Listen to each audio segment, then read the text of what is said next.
Okay, we're preparing world, getting started.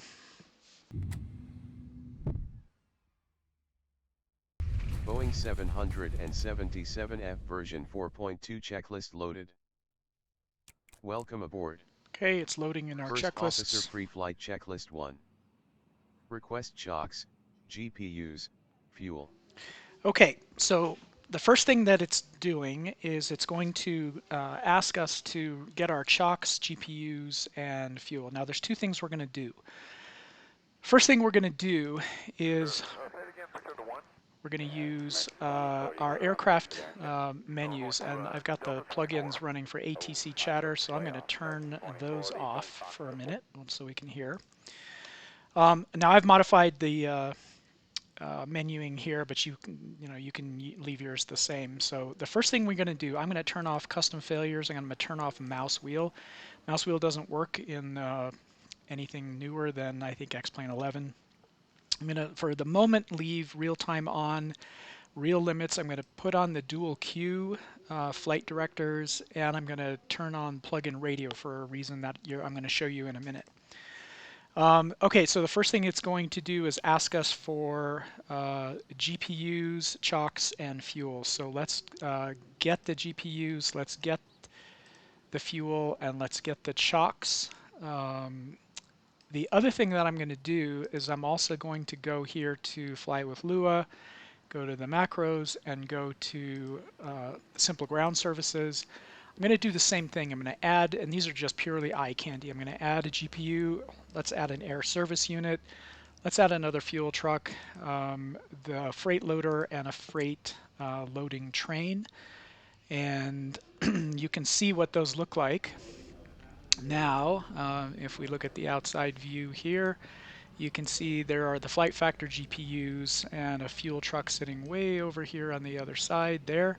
But now with simple ground services, we get the cones, we get an air service unit, another GPU that's sitting over here underneath, and we get the loader. I've modified the XML file here to make sure this loader lines up with the door. But let's get that going. Let's get the sequence going there. So, all right, back to the flight deck. So we have requested chocks, GPUs, and fuel. FF menu. Doors manual, open cargo door, begin loading. Okay, so from here, the menu, we're going to do the same thing. So doors go to manual, and we're going to open the door. And again, if you look at it on the outside, you can see that the door is opened, and we're going to start loading things in. Let's go back. So we're going to begin loading. Now, to begin loading, what we need to do is we need to take a look at what SimBrief had for us. So let's go to SimBrief, and let's go back here and make sure we've got our menu set up here. So SimBrief, we're going to take a look. Sorry, we're going to just go back and forth. So we're going to go 3 passengers, and it's going to calculate up all of the weights.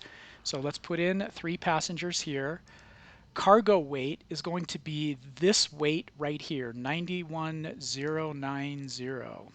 91090. APU time and taxi time, I'm not going to worry about them because SimBrief takes care of all of that. But we are going to do something. We're going to do takeoff fuel. Our takeoff fuel is not going to be the same as our block fuel. So our block fuel, let's type in and get a calculator going here. So what we need to do is we need to take this block fuel, 60848, and let's multiply it by 0.95238 because FlightFactor adds 5% automatically, and the numbers aren't going to come out correctly. So 57950.4. So we'll leave it at 57950. 57950. So let's put that in our takeoff fuel. 57950. That's going to give us our total fuel of 60847, 60848. Really close. Perfect. And so that is all we need. As long as we have our door open, our GPUs attached, our manual doors to manual, Fuel truck and chocks, we are ready to go. So let's go ahead and load the aircraft. And that's going to take a while because I have real time running. So while that's happening, let's tick FF that menu. off.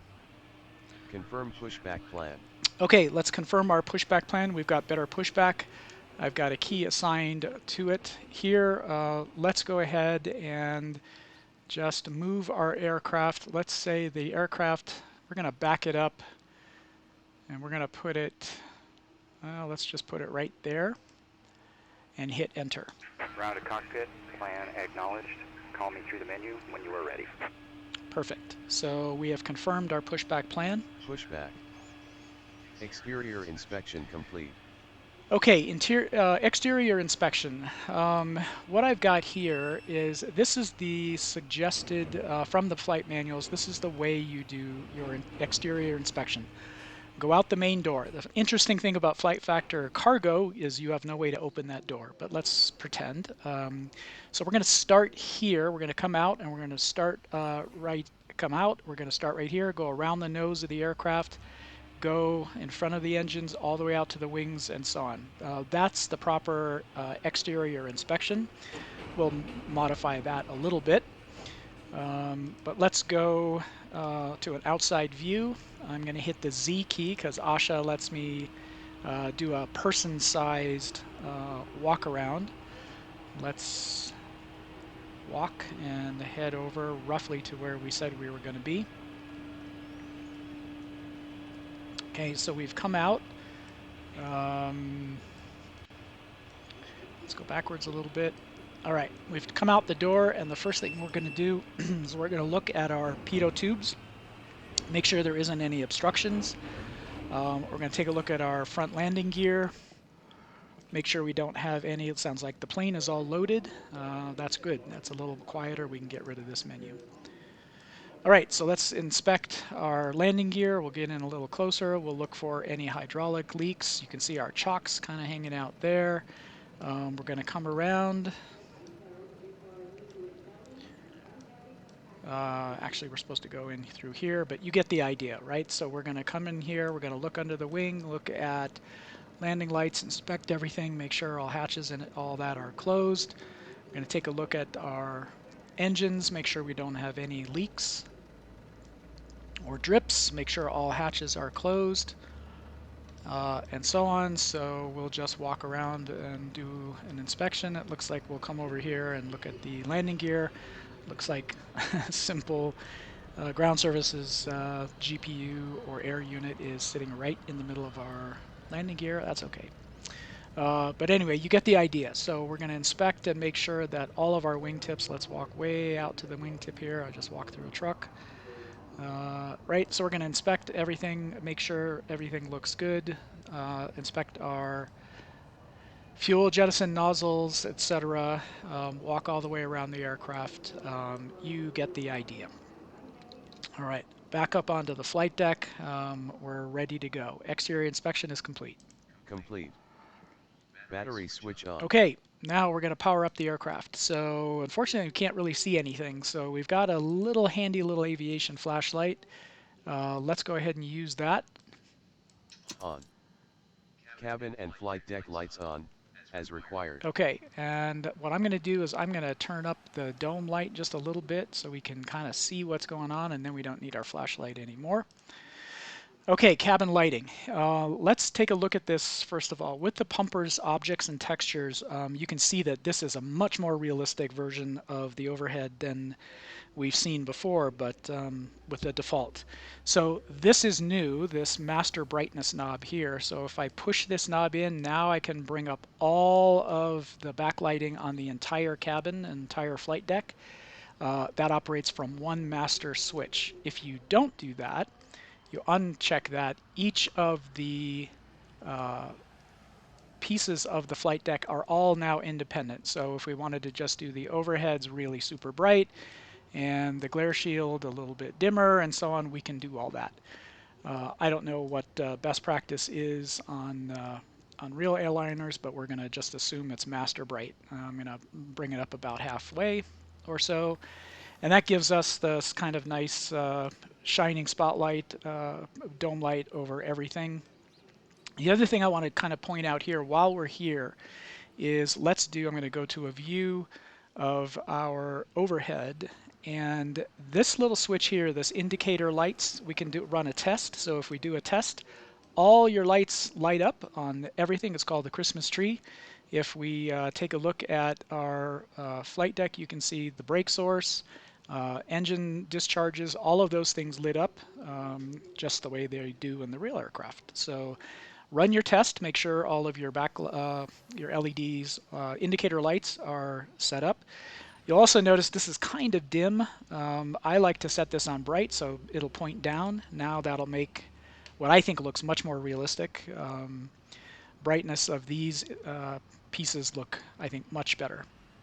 The other thing you'll notice too is if I go to a view that includes the circuit breakers, you'll notice they are not lit up on the same overhead circuit that we do for the overhead. So here, this has got a separate little knob, and that's you can go and see and inspect all of your circuit breakers and so on, and take a look at them and make sure there's nothing popped, and so on. But we're going to get to the rest of the overhead here in a second. The other one to kind of look at too is the storm light, and if we turn the dome light down and I put the storm on, everything lights up. Everything lights up really bright.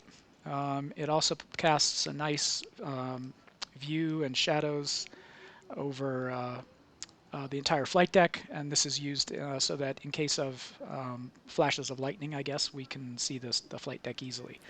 But we're going to put that dome light back kind of halfway or so we can kind of see things. All right, so we think the cabin and the flight deck lights are on as required. We'll check that. On. Primary and secondary external power on.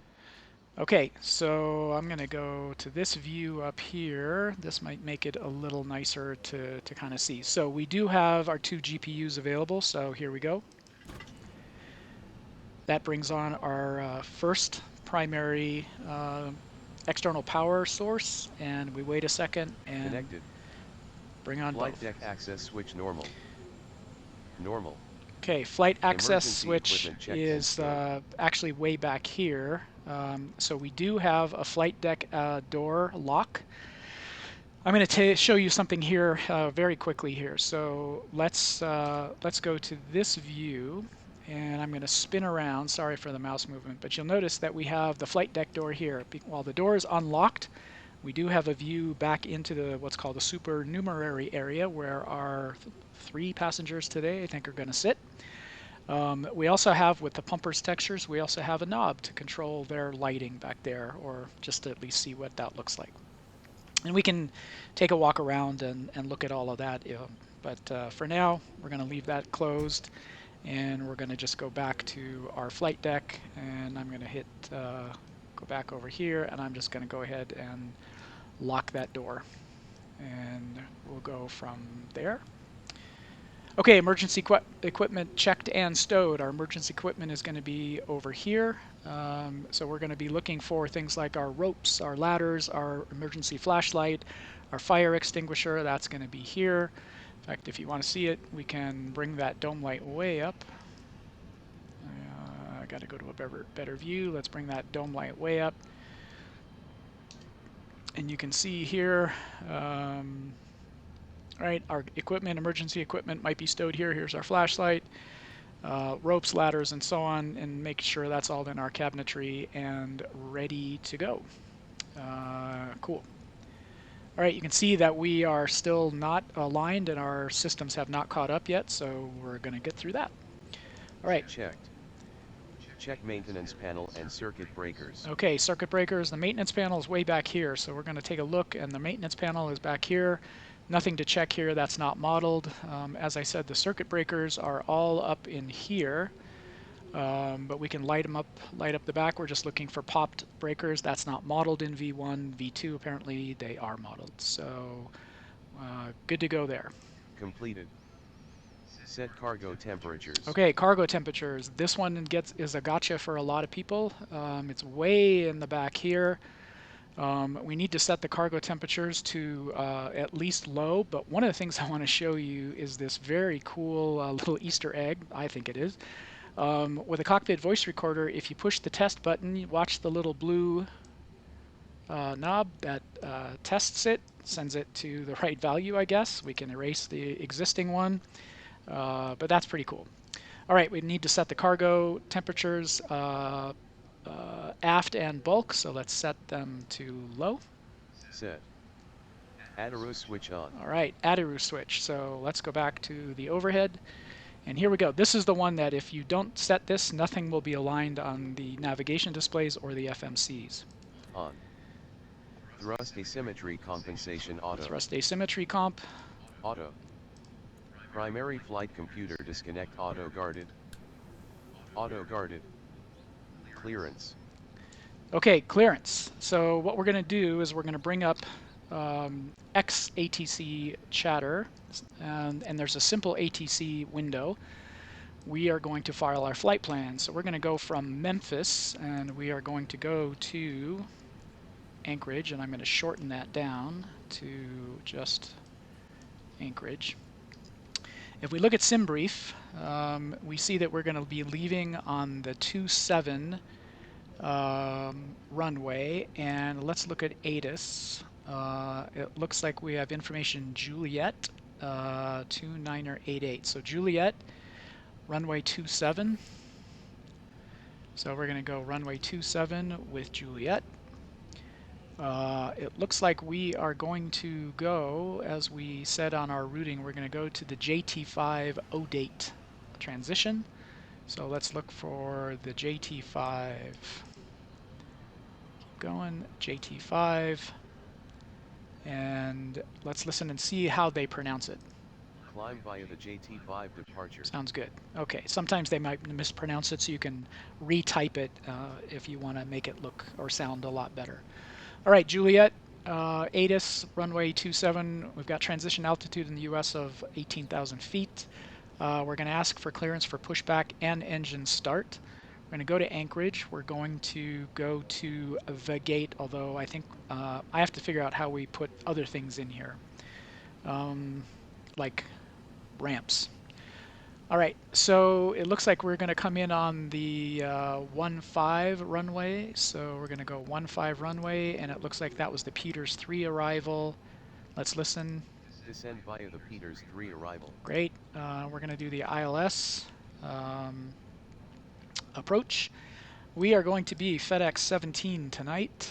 It looks like our cruising altitude, I think, what did they give us?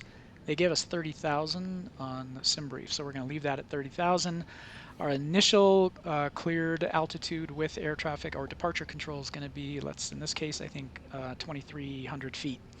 So we're going to file that flight plan, but we need to communicate with ground and clearance delivery to make sure that we can actually talk to them.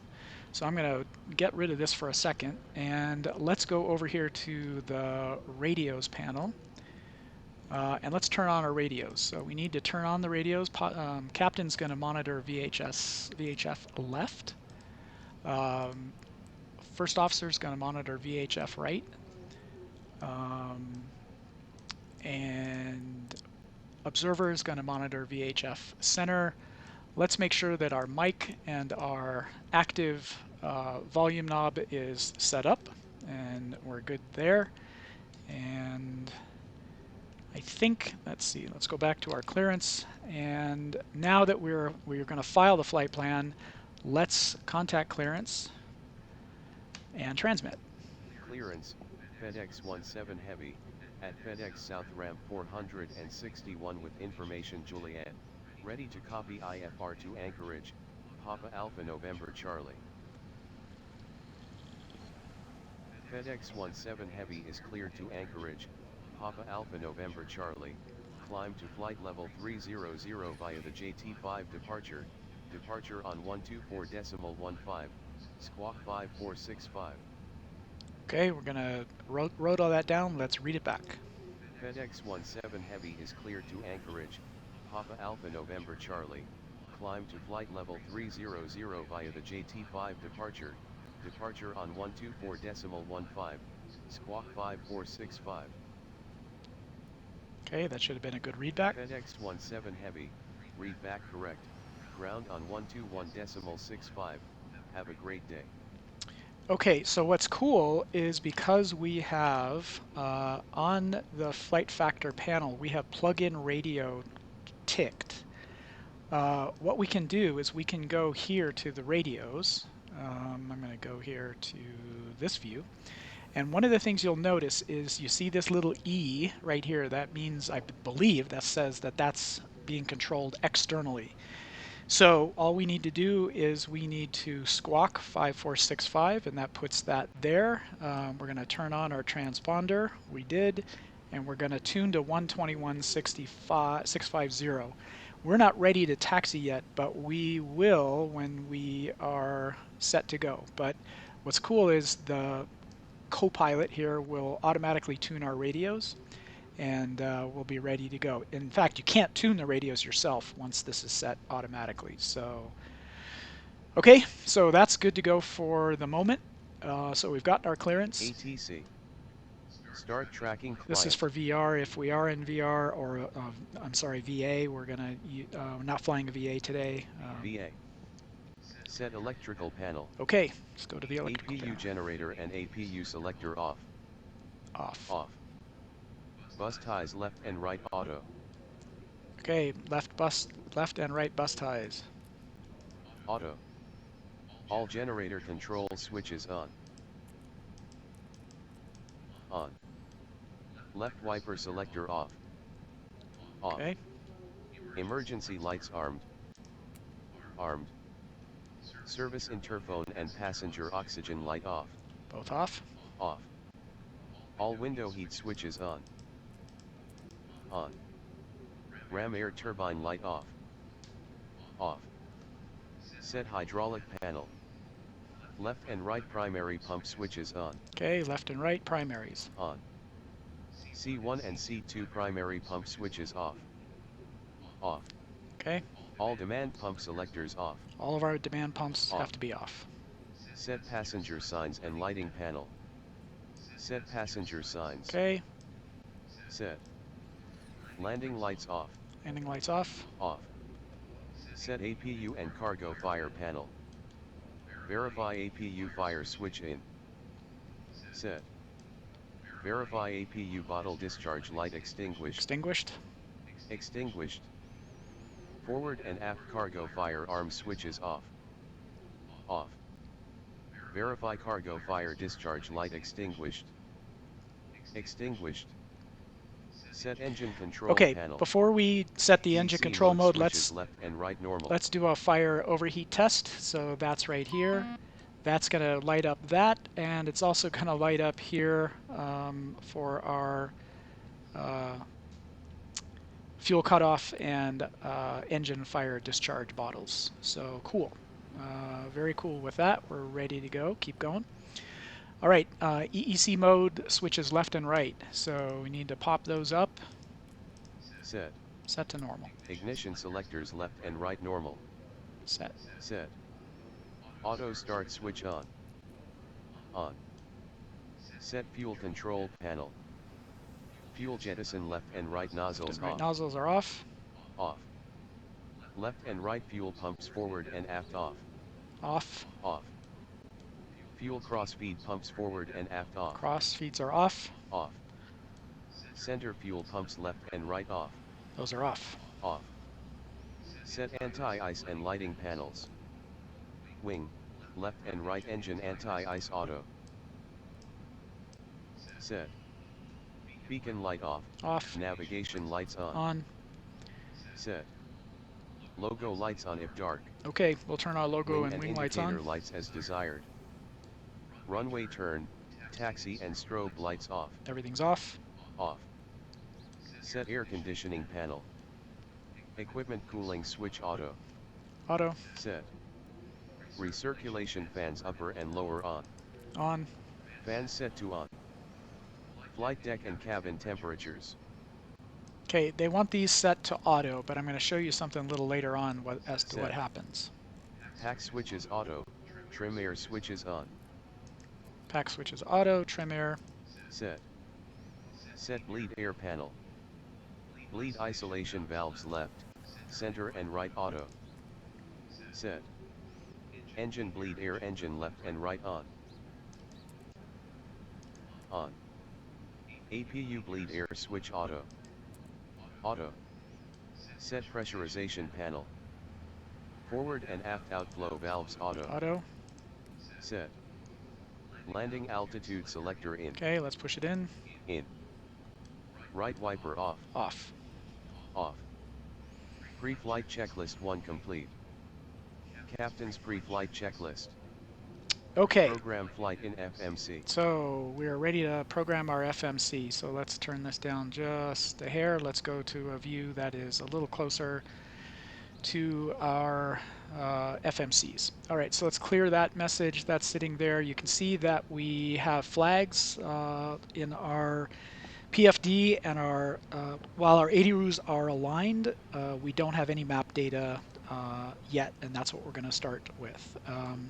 I know you can press this button to get the pop out. I'm going to use it. I don't like that old graphic. This graphic is a little better. None of these switches work, by the way. The option for navigation performance, you'll see that in a second, but you can leave that on or off. I leave it on. All right, let's go to the FMS. This is our ident page. We're model 777-200. We're running 110s, not the 115s. We've got a current AIRAC data, and so on. None of the rest of this is changeable. All right, let's go ahead and get our initial position set. So we are at Memphis, so KMEM. That's going to get us coordinates to the center of the airport. We want to copy in our GPS positions directly and watch what happens when we pop that in. Now we've got the aircraft knows where it is in space, and things are ready to go. Okay, gate is not modeled here. Right now it's 318 Zulu, which matches our clock, so that's all great. All right, our routing today. So a couple ways we could do this. Probably good practice here, put in KMEM, although we are going to request a route that we have, PANC. Yeah, that'll be our basic route there, but if you wanted to do the Great Circle route, you can see that's it in cyan. It's not locked yet. That tells you that cyan color tells you it's not locked. What we're going to do is do a route request. Now, before we do that, I'm going to shouldn't have done that. Let's go back to initial reference page here. Let's go to the index and go to the position page. And before we do the route, let's download that route that we just did. Let's export it. I'm going to overwrite what I had in there earlier, so we don't need SimBrief Downloader anymore. Okay, so now we're going to go to our route page. We've still got those in there. Let's do a route request, and we're going to look for KMEM to Anchorage, Papa Alpha November. We're going to pick that one. We are going to be FedEx 17 today. FedEx 17. And there's our company route or route, and we're going to activate it. Okay, that is going to set us up for, and let's execute that. We can't have a second route, but this is our original route. So in order to get some of this data in here, we need to fill out the departure and arrival page. So first thing we're going to do is go to the departures. In this case, what we know is we are going to be leaving, or departing, sorry, on runway 27. So we're going to put 27 in here. We know we're going to do the JT5 with the O date transition, and we're going to execute that. Let's go back to the departure arrivals, and let's do the arrivals for Anchorage. Now, we may not get these until later in the flight, but since we knew what this flight did, let's pretend we already know what we're going to get. This time we have to do it a little bit backwards. We have to start with the arrival with the star, Peters with the Joe transition, and that's going to get us straight into the, let's do the ILS into runway 15. Now, let's take a look at our Navigraph, and let's look at our charts, and let's import that flight, and let's just get it in there and take a look at it. This is why having this is really kind of cool. Okay, so we know we're going to come in Peters, that's the arrival. We're at some point going to have to turn and head almost south. At this high latitude, it's going to be almost south. Okay, so we're gonna fly that in. So what we want to do is we want to look at runway 5, and looks like we've got 8 approaches that are available. I think we're going to use the ILS, and let's do the, I think what we're going to pick is the Ivan transition, so let's add that to the route. Actually, let's go yawn. I don't know if this is actually going to work here. Let's remove it and pick the ILS 15 yawn.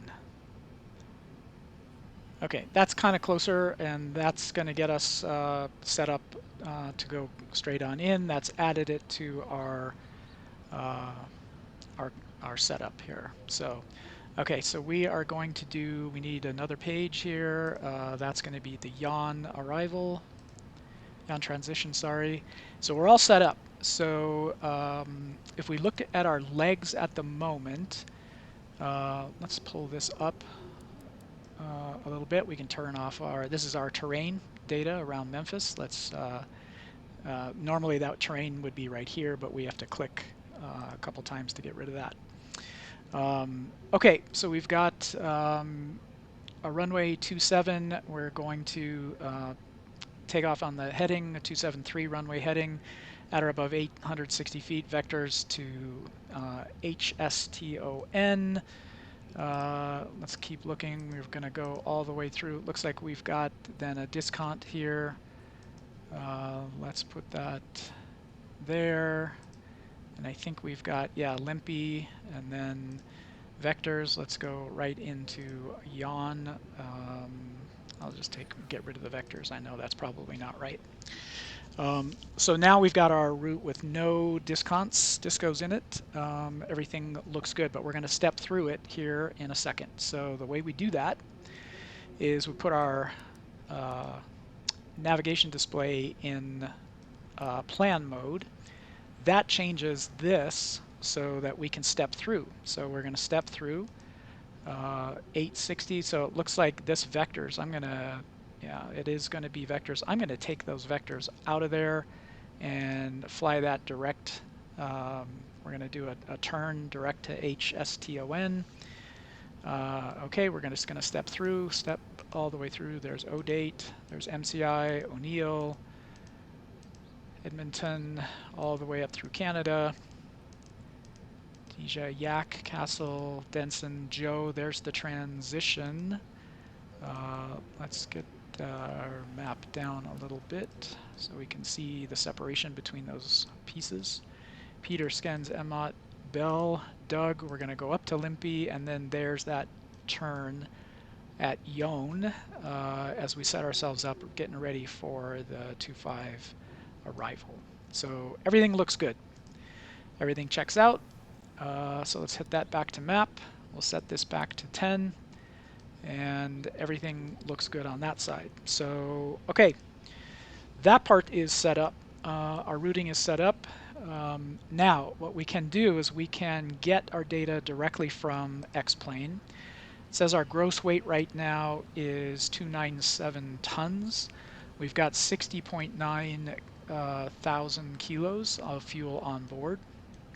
It gives us a zero fuel weight of 236.6. So let's verify that with SimBrief. So it thinks that our estimated zero fuel weight is going to be 236.7. This says our zero fuel weight is 236.6. Pretty close. Gross weight 297.4. That's close to our takeoff weight 297.3. Terrific.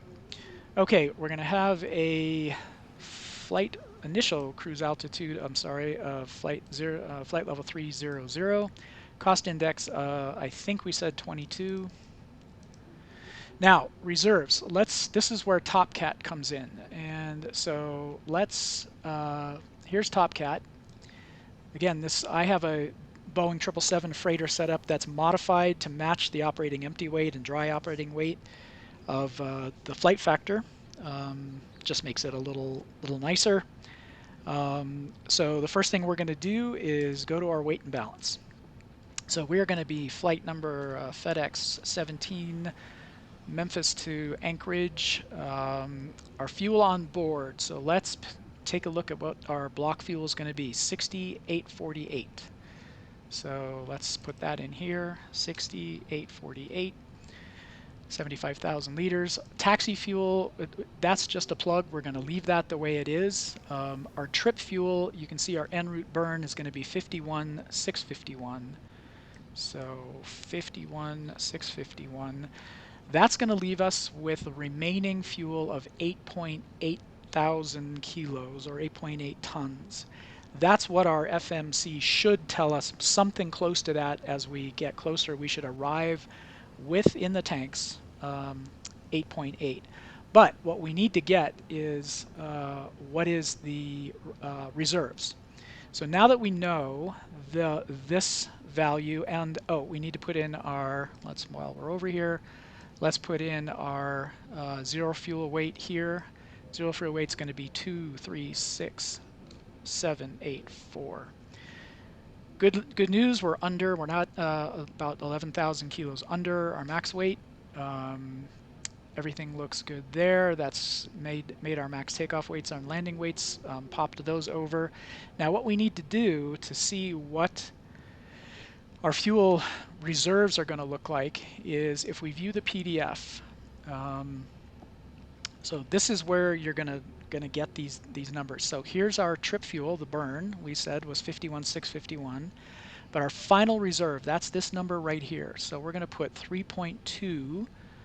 We can't put 33,000 in there, so we're going to put 3.2 tons of final reserve fuel. The rest of this is contingency and alternate fuel. When you get all of those together, that gets you the 8879 tons of fuel. So we're going to go to takeoff next, but let's put that in here right now, 3.2. So let's go back here. So we're going to put 3.2 in our reserves. That's pretty critical to have that accurate. All right, next page, thrust limits. Right now it says the outside air temperature is 28 degrees C. Let's look at SimBrief, and this says that, yep, it's 29 degrees, and 29088. So it is 29 degrees. And we're going to do a derated takeoff today. So we're going to pick derated climb and takeoff. It's just going to give us an N1 of 98.9%. Okay, takeoff ref page. This is where we're going to consult our EFB, or in our case, TopCat. But we are going to do a flaps 15 takeoff. We have to set this. You get this from takeoff data request. That's automatically going to read that in. It basically gives us the same number every single time. Let's put our reference speeds on here. You can see that on our PFD we don't have any V speeds yet. Now the first blush calculation is going to give us these numbers. Our gross weight, we want to get our takeoff weight here. So let's get our takeoff weight. Estimated takeoff is 297.3. So 297.3, and let's put that in here.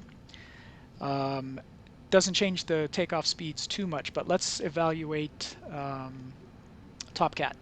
So let's go to takeoff. It's going to take over all of our numbers. We're going to take flaps 15. We're going to do a derated takeoff, takeoff 1. PACs are going to be on. Anti-ice is going to be off. Let's get the weather updated. Should be roughly fairly similar to what we just saw, 29 degrees, 29 or 88, dry conditions, and so on. We are going to be running off of the runway 27, and it looks like everything else is good to go. So let's do a compute and see what we get. Okay, so it's saying that our V speeds, let's move this over and see if we can compare. 150, 157, and 166. 156, 159, and 165. Pretty close. A little bit high on the V1 speed. With the since I don't think we can do an assumed temperature takeoff with the FlightFactor, but our V speeds look pretty good, pretty close, and so why not? Let's take those. All right, so we're going to pop those in, and you'll watch if I pop them in, you'll see 150, 157, and 166. Okay, and so now we have our flags of our V speeds set there. Okay, and I think everything is good to go. We can check our VNav. Looks like our climb today is going to be a 287 knot or 0.806 Mach climb, transition altitude under which we need to maintain 250 knots. Transition altitude is 18,000. Our cruise is going to be, initial cruise will be at flight level 300. Looks like we're going to have to do a step climb, which will be about 525, 26 nautical miles in.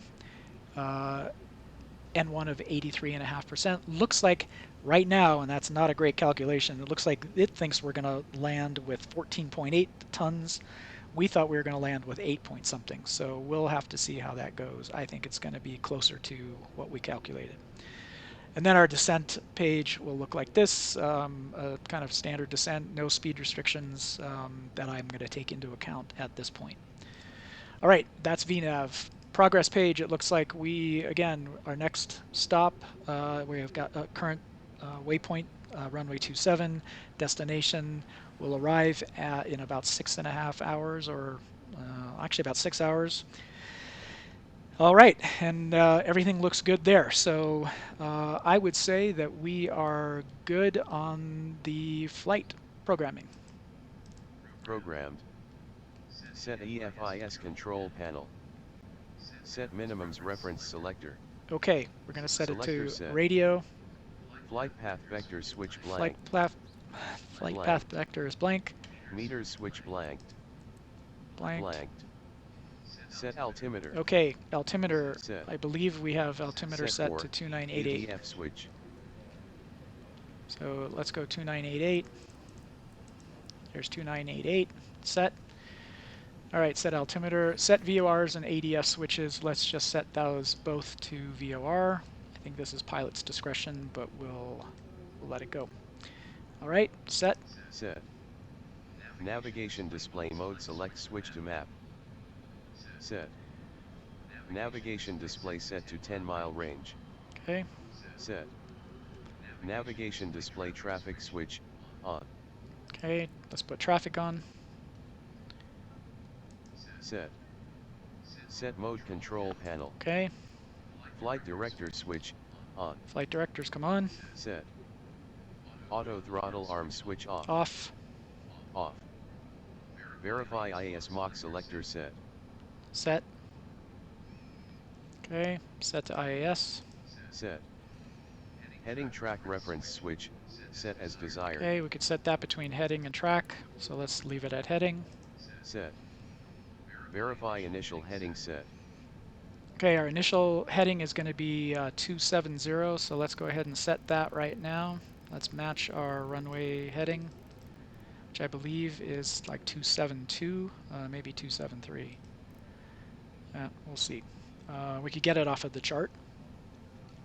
So we've verified our initial heading. Set. Bank limit selector auto. So this Set. currently has to be set to auto, Vertical but speed you can change path it. angle set to VS. Okay, vertical speed. Set to VS. Set initial altitude on MCP. Okay, we'll set our initial cleared altitude of 2300. Push that. So this can also be set between auto and 1,000. So if you notice that when I twirled the dials down, it did it in hundreds of feet. If you click over here to 1,000, it'll just jump up at 1,000 feet at a time. So it helps with speed of dialing in a new altitude. Set. Oxygen mask and panel, heat, lighting panel. Okay, so this is the oxygen panel. Let's here's a nice little cool thing. Let's turn on the work table. You can see there's some lighting here. I'll turn that back off. So here's the oxygen panel. There's a little test switch, and watch right in here. You can see the little, it's hard to see, but there's a little psh sound. Doesn't make a sound, but that's what it would do. The other thing we want to test and check over here is our heaters. We can't change any of these. By the way, this EFB, you can put in different kind of maps. I put in a few of them. So let's say here's the airport diagram. I copied and made those ahead of time. Since we use our charts, it kind of doesn't matter, but I actually have AVS and we'll use that instead. But pretty cool, lets you put in different departures, but you have to do it ahead of time. So, okay, so let's go back over to here. So our oxygen mask and panel, heat and lighting panels have to be set. So what we're going to do is we're going to make sure that we set our lighting panel. So these, while they do move, and I think in X-Plane 11, I modified the files. X-Plane 11, these dimmed these displays, but they made them so dark in X-Plane 12 that I made it just so they don't change brightness. Again, these don't work. They don't seem to do anything. What they do in X-Plane 11, though, is they address a fake reflection here. X-Plane 12 doesn't need that. But what we do want to do is we want to set our floods for our panel. So that's going to apply our floods underneath here so we can see our flight instruments, and that casts a nice little glow on our instruments, or on our knobs and switches, kind of faking that, but hey, that looks pretty cool. And that, I think, takes care of both sides. They're synced together, so nothing you can do independent of flight officers, or first officer side and captain side. So, all right, oxygen mask and panel, heat and lighting panels are all set. By the way, before we do that, actually, let's set our glare shield. So here's the glare shield panel and the flood. So let's bring up the flood on the glare shield. That brings those up.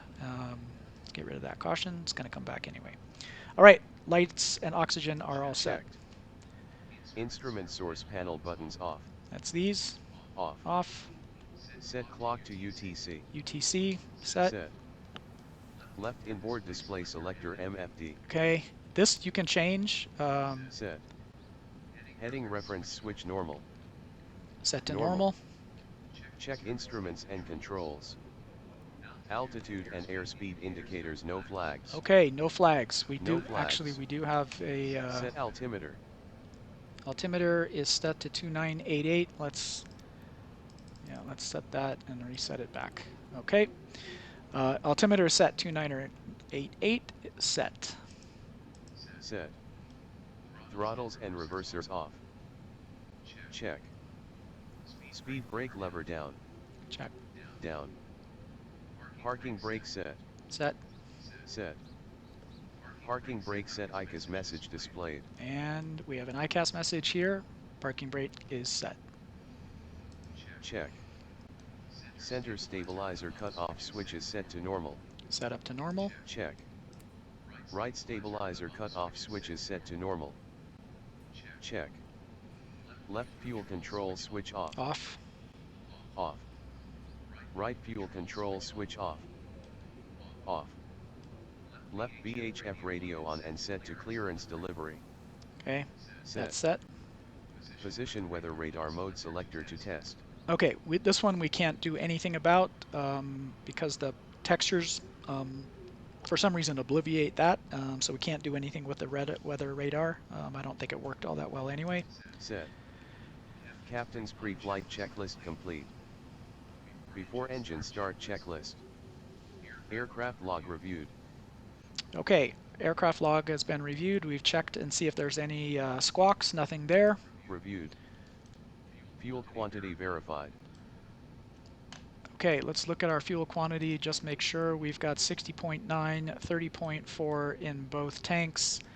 On our progress page, if we look at our totalizer and our calculated, both come out correct. 60.9, 60.9, 60.9, all the way around. Everything verified. Verified. Crew oxygen checked. Okay, that's over there. We'll check it. Done. Checked. Set CDU. Verify fuel quantities agreed. Okay, we just did that. Verified. Verified. Verify thrust limits and V speeds. Okay, thrust limits, we've got a thrust limit of 98.9%. V speeds are bugged and ready to go. Verified. Set MCP. Set IAS to V2 speed. Okay, V2 speed, I believe, let's go back to here. We've got a V2 speed of 166. Oops. Okay, 166 and set. Set. Set LNAV switch as required. LNAV. Set. Set. Set VNAV switch on. VNAV armed. And so you can see that LNAV and VNAV are armed. On. Done. Altimeter Altimeter set. still set. Set. All right, recall.